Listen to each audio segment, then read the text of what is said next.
कहानी की शुरुआत में हम 9 ड्रैगन्स को देखते हैं जो एक शानदार बग्गी को एक छिपे हुए आइलैंड पर ले जा रहे थे। ये आइलैंड आसमान में बादलों के ऊपर तैरता है और लोगों का मानना है कि वहाँ एक बहुत ही शक्तिशाली हथियार छुपा हुआ है और अगर कोई भी उसे हासिल कर ले तो वो भगवान बन जाएगा जिसके पास आसमान और जमीन तक को तोड़ने की ताकत होगी। हर 10 लाख साल में सिर्फ एक बार ऐसा इंसान प्रकट होता है जो इतना ताकतवर हो जाए। इसी दौरान लू शेंग नाम के एक तलवारबाज को उसके सम्राट ने ये जिम्मेदारी दी कि वो आइलैंड पर जाने के लिए सबसे ताकतवर योद्धाओं को ढूंढे। इन योद्धाओं को चुनने के लिए लू शेंग ने एक टेस्ट रखा जिसमें उसने अपनी जेब से एक छोटी सी जेड बॉल निकालते हुए कहा कि जो भी उसके हाथ से ये जेड बॉल छीन लेगा उसे हिडन आइलैंड पर जाने का मौका मिलेगा। ये बात सुनते ही कई योद्धा अपनी किस्मत आजमाने के लिए आगे तो आए, लेकिन लू शेंग इतना जबरदस्त तलवारबाज था कि वो एक साथ कई योद्धाओं को संभाल सकता था। अभी ज़ुकोंग नाम का एक योद्धा सामने आया जो काफी ज्यादा फुर्तीला था और उसने ठान लिया था कि वो किसी भी हाल में इस जेड बॉल को हासिल करके रहेगा। पर जैसे ही वो उसे पकड़ने वाला था, जेड बॉल अचानक उड़कर पास के गांव की तरफ चली गई और ये देखते ही सारे योद्धा बिना वक्त गवाए उसका पीछा करने लगे। ज़ुकोंग पूरी रफ्तार से उस जेड बॉल की तरफ बढ़ रहा था, लेकिन जैसे ही वो उसे पकड़ने वाला था तभी एक और योद्धा ने उस पर हमला कर दिया। पर तभी उसने देखा कि एक बैलगाड़ी एक मासूम बच्चे को कुचलने ही वाली थी कि तभी ज़ुकोंग ने बिना सोचे समझे उस बच्चे को बचाने के लिए छलांग लगा दी। अब कुछ योद्धाओं को लग रहा था कि ज़ुकोंग ने जेड बॉल की जगह उस बच्चे को बचाकर बिल्कुल बेवकूफी वाला काम किया है, लेकिन असल में उसने बच्चे की मदद करने से पहले ही जेड बॉल को पकड़ लिया था। पर तभी यूकी नाम का एक दूसरा योद्धा इस लड़ाई में कूद गया। असल में यूकी के पास एक जादुई अंगूठी और कंगन थे जिनसे वो आसपास की चीजों को कंट्रोल कर सकता था। उसने अपनी शक्तियों का इस्तेमाल करके पीछे से ज़ुकोंग पर वार किया और जब वो अपना बचाव नहीं कर सका तो यूकी ने उससे जेड बॉल छीन ली। असल में लू शेंग सम्राट का दूसरा बेटा था। उसके बड़े भाई का नाम था लुओ और वो दोनों ही हमेशा सबसे ज्यादा ताकतवर बनने की होड़ में लगे रहते थे। वो दोनों भाई उस छिपे हुए आइलैंड पर जाने की तैयारी कर रहे थे, लेकिन उनके पिता सम्राट लू ने ड्रैगन स्वॉर्ड लुओ को दी क्योंकि उनके मुताबिक वो उसके ज्यादा काबिल था। उधर जब ज़ुकोंग बेहोश पड़ा था तो उसे अपना अतीत याद आने लगा। असल में वो अनाथ था जिसे एक बहुत ही नामी लोहार ने कुछ दूसरे अनाथ बच्चों के साथ पाला था। लोहार ने ज़ुकोंग के अंदर काबिलियत देखी और उसे शहर में मार्शल आर्ट्स की ट्रेनिंग के लिए भेजा। यह आसान नहीं था क्योंकि मास्टर और बाकी अनाथ बच्चों को ज़ुकोंग की पढ़ाई के बदले में 10 लाख तलवारें बनानी पड़ी थी। फिलहाल ज़ुकोंग घायल पड़ा था, लेकिन अब उसके भाई बहन उसकी मदद के लिए आ गए थे। उन्होंने ठान लिया था कि चाहे कुछ भी हो जाए वो ज़ुकोंग को हिडन आइलैंड पर पहुंचा कर रहेंगे। दूसरी ओर अलग अलग जगहों से आए हुए योद्धा एक पोर्टल पर इकट्ठा हो रहे थे जो उन्हें छुपे हुए आइलैंड तक ले जाएगा। वहाँ हम केसी नाम की एक महिला योद्धा को देखते हैं जिसके साथ 4 गार्ड्स को भेजा जा रहा था। उन्होंने पोर्टल को एक्टिवेट किया और सारे योद्धा उस छिपे हुए आइलैंड पर पहुँच गए। ज़ुकोंग के भाई बहन दूर खड़े होकर उन योद्धाओं को जाते हुए देख रहे थे। उन्होंने तुरंत ही ज़ुकोंग को जगाया जो उन्हें वहाँ देखकर काफी हैरान था। उन्होंने उसे जल्द से जल्द शहर में चोरी छुपे घुसकर पोर्टल तक पहुँचने का कोई सीक्रेट तरीका ढूंढने को कहा ताकि वो सब मिलकर छुपे हुए आइलैंड तक जा सकें। ज़ुकोंग ने अपने भाई बहनों को रोकने की कोशिश की मगर उसके भाई ने उसे समझाया कि तुझे मार्शल आर्ट सिखाने के लिए 10 लाख तलवारें बनाई हैं हमने, सिर्फ इसीलिए ताकि ज़ुकोंग उस महान हथियार को हासिल कर सके। अगर ज़ुकोंग नाकामयाब रहा तो उनकी सारी मेहनत बेकार ही समझो। इसलिए वो चोरी छिपे शहर में घुस ही गए। ज़ुकोंग किसी तरह पोर्टल तक पहुंच तो गया, लेकिन वहाँ मौजूद 2 गार्ड्स ने उसे कमजोर बताते हुए वहाँ से जाने को कहा।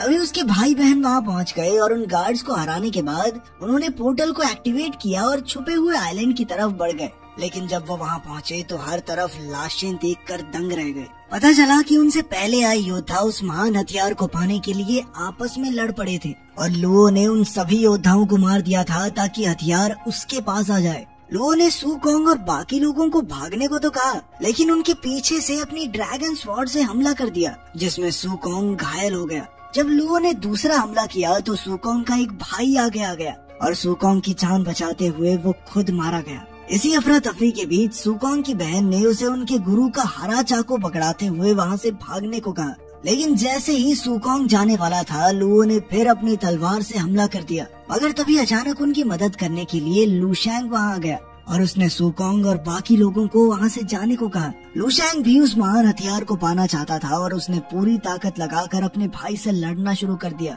उन दोनों के बीच जबरदस्त लड़ाई हुई, लेकिन आखिर में लू शेंग ने लुओ को मार गिराया। और उससे वो ड्रैगन स्वॉर्ड ले ली।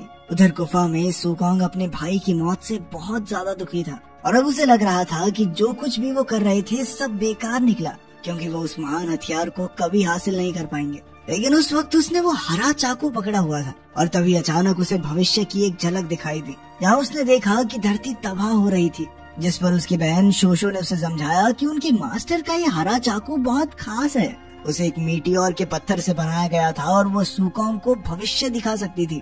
उसने सुकोंग को समझाने की बहुत कोशिश की कि उन्हें किसी भी हाल में आगे बढ़ना ही होगा, क्योंकि अगर वो हथियार किसी गलत हाथ में पड़ गया तो अंजाम वैसा ही होगा जैसा उसने अभी देखा है। उनके मास्टर को सुकोंग में हमेशा कुछ खास दिखता था और इसी वजह से शोशो को उस पर पूरा यकीन था कि वो दुनिया को बचा सकता है। तभी सुकोंग के एक भाई ने डरते हुए बाकी लोगों को गुफा के अंदर पत्थर बने इंसानों के बारे में बताया और जैसे ही उसने एक हाथ को छुआ तो वो अपने आप हिलने लगा, जिसके बाद उन्हें पता चला कि वो कोई और नहीं बल्कि केसी थी। वो हाथ खुद ब खुद जाकर उसके शरीर से जुड़ गया और वो फिर से ठीक हो गई। ये देखकर सुकोंग और बाकी सभी काफी बुरी तरह घबरा गए और गुफा से बाहर भागे। उस वक्त बाहर बर्फ गिरने लगी और चारों ओर घना कोहरा छाया हुआ था कि तभी यूकी नाम का एक योद्धा चिल्लाता हुआ उनके पास आया और उन्हें जान बचाकर भागने को कहा। और तभी अचानक एक भयानक राक्षस उनके सामने आ गया।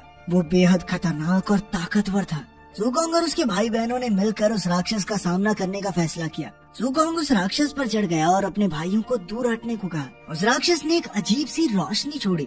सुकोंग के भाई बहनों में से एक उस बीम की चपेट में आ गया और अचानक से वो पत्थर की तरह जम गया, बिल्कुल वैसे ही जैसे उन्होंने गुफा में लोगों को जमे हुए देखा था। उस राक्षस ने उसकी पूरी ऊर्जा को चूस लिया। अभी शोशो ने वही हरा चाकू निकाला। न जाने क्यों वो राक्षस उस चाकू से डर रहा था और तभी अचानक उसने शोशो को उठाकर दूर फेंक दिया और इसी बीच वो चाकू भी किनारे पर गिर गया। तभी सुकोंग वो हरा चाकू लेकर राक्षस के पीछे तो गया और उस राक्षस ने उसे भी फेंक दिया। उनमें से हर किसी ने उस राक्षस को मारने की कोशिश की, लेकिन वो बहुत ज्यादा ताकतवर था और जब सुकोंग ने अपने भाइयों को मरते हुए देखा तो उसे बहुत ज्यादा गुस्सा आ गया और उसने अपनी पूरी जान लगाकर उस राक्षस पर हमला कर दिया और आखिरकार उसे मारने में कामयाब हो गया। इसके बाद उस राक्षस की पूरी ताकत सुकोंग के शरीर में आ गई। अब सिर्फ सुकोंग, शोशो और उसके भाइयों में से सिर्फ एक ही बचा था। इस बीच यूकी काफी ज्यादा डर गया था और धरती पर वापस जाना चाहता था, लेकिन पोर्टल उन्हें वापस जाने नहीं दे रहा था, जिस पर शोशो कहने लगी कि अगर उन्हें धरती पर वापस जाना है तो उन्हें वो खास हथियार हासिल करना ही होगा। तभी उन्हें कुछ अजीब सी आवाजें सुनाई दी जो पास से ही आ रही थी। असल में ये केसी के साथ आए वो 4 योद्धा थे जिनके पास अदृश्य होने की ताकत थी और उन्हीं चारों ने सुकोंग और उसके साथियों को पकड़ लिया, जिसके बाद केसी उनके सामने आई।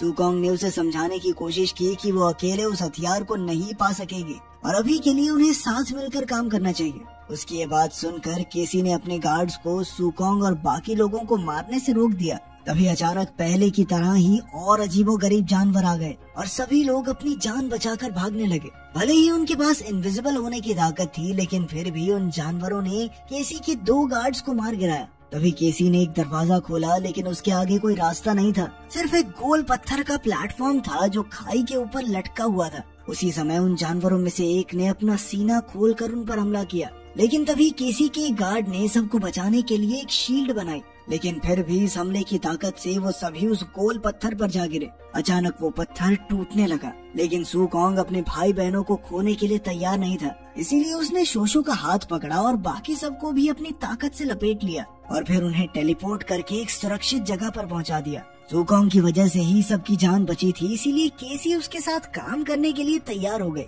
लेकिन उसने साफ सीधे तौर पर कह दिया कि जैसे ही वो हथियार मुझे दिखा तो मैं उसे अपने लिए हासिल करने की कोशिश करूंगी। इसके बाद वो लोग एक कमरे में गए जहाँ उन्हें अजीब सी लाशें मिली जिन्होंने मास्क पहने हुए थे। केसी को लगा कि हो सकता है इनमें से एक मास्क ही वो खास हथियार हो, पर जैसे ही वो आगे बढ़ी तो कमरे का माहौल बदल गया। सुकोंग ने केसी को समझाने की कोशिश भी की कि ये कुछ ज्यादा ही आसान लग रहा है, इतनी आसानी से उस हथियार तक कैसे पहुंचा जा सकता है, उस हथियार तक पहुंचना इतना आसान नहीं होना चाहिए। तभी अचानक खुद केसी के गार्ड ने ही उस पर हमला कर दिया ताकि वो उस हथियार को अपने लिए पा सके। पर जैसे ही गार्ड ने उस मास्क को हाथ लगाया तभी उस कमरे का दरवाजा बंद हो गया और वहीं उस मास्क ने गार्ड को जलाना शुरू कर दिया और तब तक जलाता रहा जब तक सिर्फ राख नहीं रह गई। अचानक छत भी नीचे आने लगी, जिसे देखकर सब घबरा गए। और तभी सुकोंग की नजर फर्श पर बने 5 अजीब से सर्कल्स पर पड़ी, जिन्हें देखते ही वो समझ गया कि अगर वो सभी एक एक गोले में जाकर खड़े हो जाएं तो दरवाजा खुल जाएगा, लेकिन अगर एक भी गोला खाली हुआ तो दरवाजा फिर से बंद हो जाएगा। फिर यूकी ने अपनी शक्तियों का इस्तेमाल करते हुए कमरे में मौजूद मूर्तियों को एक एक गोले में रख दिया। और तभी उन्हें एहसास हुआ कि कमरे में सिर्फ 4 ही मूर्तियां थी और दरवाजा खोलने के लिए उन्हें 5 की जरूरत होगी। यूकी बाकी सब के लिए अपनी कुर्बानी तक देने को तैयार था, लेकिन सुकोंग ने ऐन वक्त पर अपनी ताकत से उसे बाहर खींचकर उसकी जान बचाई। सब शांत होने के बाद शोशो ने अपना हरा चाकू सुकोंग को दे दिया, क्योंकि उसे लगा कि सुकोंग ही उसका असली हकदार है। इसी बीच केसी ने अपनी शक्तियों की मदद से अपने घाव ठीक किए। इसके बाद वो सभी लोग एक बहुत बड़े बंद दरवाजे के सामने खड़े थे, जिस पर 3 चमकते हुए निशान थे। केसी ने बताया कि इस दरवाजे के पार ही उन्हें वो हथियार मिलेगा। अफवाह थी कि जो भी उस हथियार को हासिल कर ले बेहद ताकतवर बन जाएगा। उन्होंने दरवाजे को खोलने की जी तोड़ कोशिश की, मगर कोई फायदा नहीं हुआ। तभी लूशैंग भी वहाँ पहुँच गया, जिसने केसी के आखिरी बचे हुए गार्ड को भी मार दिया, जिसके बाद एक चमकता हुआ निशान बुझ गया। लूशैंग ने उन्हें बताया कि दरवाजा खोलने के लिए उन्हें 3 लोगों की बलि की जरूरत है, और इसी वजह से उसने उन्हें पहले भागने दिया था, क्योंकि लूशैंग उन्हें दरवाजा खोलने के लिए कुर्बानी के तौर पर इस्तेमाल करना चाहता था, और उसे अभी भी 2 और लोगों को मारने की जरूरत थी। लूशैंग ने उन पर हमला किया, लेकिन फिर ऐन वक्त पर सुकोंग ने बीच में आकर शोशो, केसी और यूकी को बचा लिया।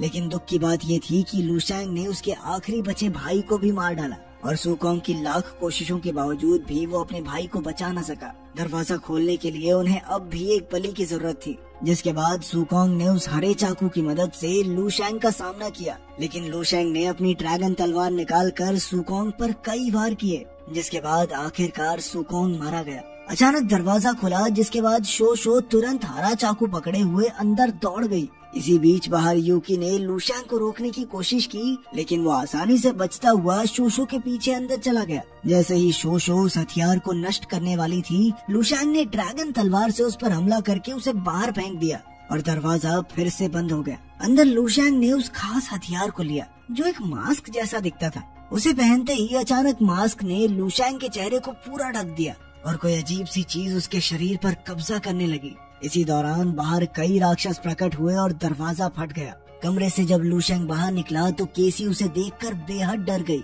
क्योंकि उसे एहसास हो गया था कि वो लूशैंग नहीं बल्कि डीमन किंग है। असल में डीमन किंग ने उस महान हथियार के बारे में झूठी कहानी बनाकर योद्धाओं को वहाँ बुलाया था, और उसका प्लान था उनकी शक्तियों को इस्तेमाल करके खुद को फिर से जिंदा करना। और अब जब डीमन किंग वापस आ गया है तो उसे दुनिया तबाह करने से कोई नहीं रोक सकता। तभी अचानक धरती हिलने लगी और एक बहुत बड़ा भूकंप आया, क्योंकि अब डीमन किंग अपनी शक्ति की मदद से इस हवा में तैर रहे आइलैंड को सीधा धरती पर गिराकर सबको खत्म करना चाहता है। लेकिन केसी समझ गई कि डीमन किंग की ताकत अभी पूरी तरह वापस नहीं आई है, और इसीलिए उसने यूकी और शोशो को उसे बचाने के लिए कहा, क्योंकि अब वो अपनी आखिरी ताकत का इस्तेमाल करके सुकोंग को वापस जिंदा करने वाली थी। नीचे सम्राट लू और होली किंगडम के सभी योद्धाओं ने अपनी तलवार आसमान की ओर फेंक दी, जिसके बाद तलवारों ने मिलकर एक शील्ड बना दी। वहीं आइलैंड पर यूकी ने पत्थरों से एक शील्ड बनाई थी ताकि वो राक्षसों को दूर रख सके। वो अपनी बची हुई थोड़ी सी ताकत के साथ जूझ रहा था, और आखिर में यूकी ने खुद को कुर्बान करते हुए सामने वाले पुल को ही उड़ा दिया। उधर केसी ने अपनी आत्मा सुकोंग को इस उम्मीद में दे दी कि वो वापस जिंदा होकर डीमन किंग से दुनिया को बचा सके। सुकोंग का दिल फिर से धड़कने लगा, और उसे होश एक अजीब सी जगह पर आया, जहाँ एक रहस्यमयी आदमी पहले से ही मौजूद था, जिसने सुकोंग को बताया कि उसे दुनिया को बचाना ही होगा, क्योंकि अभी उसके मरने का वक्त नहीं आया है। सुकोंग के सवाल करने पर उस आवाज ने उसे बताया कि सिर्फ एक भगवान ही डीमन किंग को हरा सकता है। ये बात सुनकर सुकोंग उलझन में पड़ गया, क्योंकि हजारों सालों से कोई भगवान उनकी रक्षा करने नहीं आया था। अब तो उसे बस खुद पर भरोसा करने की जरूरत है। अचानक उस आदमी ने अपना चेहरा दिखाया, और वो कोई और नहीं बल्कि फ्यूचर से आया हुआ सुकोंग ही था। इसके बाद उसने बताया कि 1000 साल बाद सुकोंग एक भगवान बनेगा, और जो समस्याएं वो भी झेल रहा है उन्हीं से उसके शरीर में इतनी ताकत आई। तभी सुकोंग को होश आ गया, और वो सबसे पहले शोशो को वापस धरती पर उसके घर ले गया, लेकिन अब वो और ज्यादा ताकतवर बन गया था। इसके बाद सुकोंग फिर से हिडन आइलैंड पर उड़कर गया, और उसने अपना हरा चाकू उठाकर वहाँ मौजूद सभी राक्षसों को मारना शुरू कर दिया। साथ ही उसने उन सबकी शक्तियों को अपने अंदर खींच लिया। उधर डीमन किंग ने सुकोंग को अपने साथ मिल जाने को कहा, लेकिन सुकोंग ने इसके लिए साफ मना कर दिया। इसके बाद उन दोनों के बीच एक जबरदस्त लड़ाई शुरू हो गई, जिसमें सुकोंग का हरा चाकू तक टूट गया। वो दोनों लगातार लड़ते रहे और इसी बीच डीमन किंग ने वादा किया कि सुकोंग तो बस एक नॉर्मल सा इंसान है, वो 100 जन्म भी ले ले तो उसे हरा नहीं सकता। इसके बाद डीमन किंग ने एक बहुत ही बड़ा हथियार निकाला, जिसकी मदद से उसने सुकोंग को मारकर हवा में उड़ा दिया। लेकिन हवा में उड़ते हुए सुकोंग की ताकत और ज्यादा बढ़ गई और उसने अपनी ताकत का इस्तेमाल करते हुए डीमन किंग को 1000 साल फ्यूचर में भेज दिया। फ्यूचर में भी डीमन किंग धरती पर कब्जा करना चाहता था, लेकिन सुकोंग जब एक भगवान बन चुका था, उसने डीमन किंग को बड़े ही प्यार से चुटकी बजाते ही राख में बदल दिया।